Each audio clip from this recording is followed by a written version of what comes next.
In this tutorial, we will show you how to create a roster. First, navigate to the Rosters tab and click View Rosters.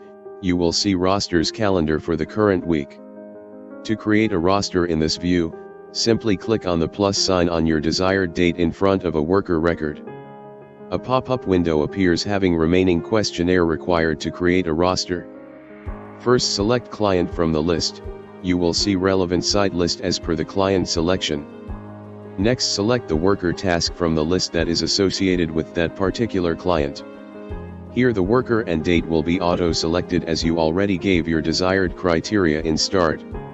Moving forward, enter duty start and end time along with unpaid break if any.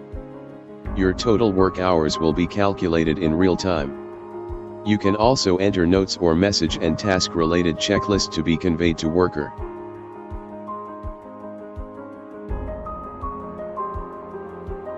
Simply click on the Add Roster button and you will see your created roster on calendar view in draft mode, which is color-coded in yellow.